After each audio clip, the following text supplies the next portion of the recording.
Good afternoon, Living Waters. It's Jake and Chelsea.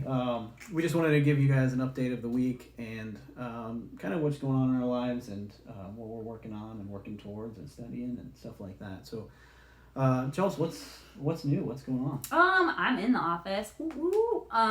Get to leave the house every day. Honestly, it's kind of a blessing. It's kind of nice. Working from home sometimes is fun, but I like being able to get out of the house and go to the office and come home. I have not a ton of interesting things to talk about with my job. It's pretty every day. I do a lot of scanning, a lot of communication. Y'all probably get sick and tired of all those emails, but they're important. But something new that's coming down the pipe, as Jake would say, TBD, to be determined for any of you that don't have teenagers. The website. We're looking to freshen it up, the LWF website.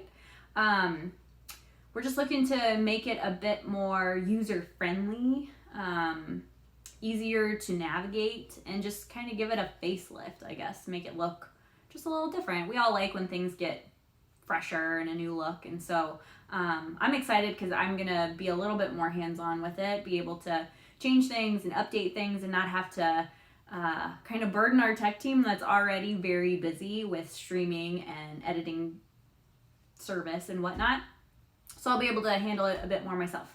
As far as just like fun things that I'm looking forward to, we got the wilderness trip, the LWF 2020 wilderness trip coming up. We got like 6 couples we're all gonna jump into a van and head up to Minnesota, to the Boundary Water area, and survive for 5 days. It's gonna be good. We're gonna get to hang out with awesome people that we love at Living Waters, get to know them a little bit.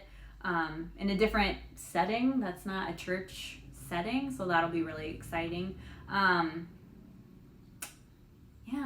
am I reading, I guess? What have I been reading? I've been in 1st and 2nd Kings. Who's in Old Testament? Woo woo! It's so good. It's so good. It's so refreshing sometimes to just, Andy Biddle talked about it today in his sermon, remembering God's goodness. Sometimes we can forget what God has done in the past. I'm guilty of that when I go through a hard thing, and we're all going through a hard thing right now. The whole world is, and some more than others.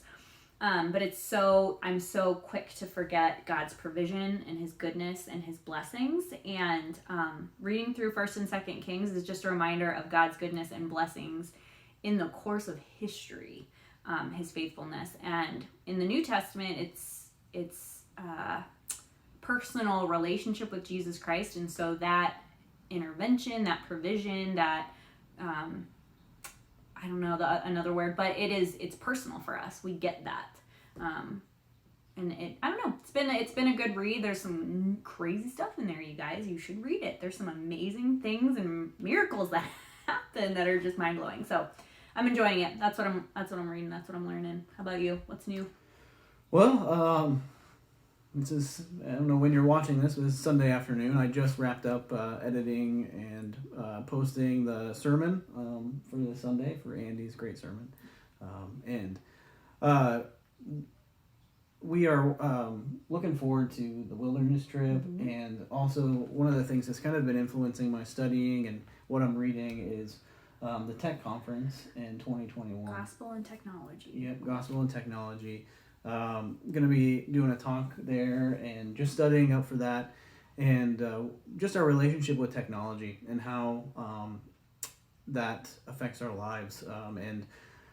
There's an aspect of idolship, and there's just so much to it. Technology is everywhere, and we need to be discerning in our use of it. So I've been studying around that, and kind of alongside that or with that, I've also been kind of diving into Genesis and the creation story, and kind of the Old Testament in general, as I'm reading a book on artifacts found in that relate to Scripture and that validate Scripture. Some of the interesting things are like there's artifacts that describe that point towards the Israelites being in the wilderness for 40 years and stuff like that, and other cultures' encounter with the Israelites. It's just fascinating seeing some of that extra biblical support for the Bible that we know is true, and so often we miss that stuff. So it's been really interesting, fascinating stuff. It's been good. I like hearing about it when you share what you're learning. Yeah. So that's our update, and just so thankful for you all and all this going on. Yeah. We will be praying for you guys and for the church, and we're excited to see what God has for this week. Love you, Living Waters. Bye. Bye.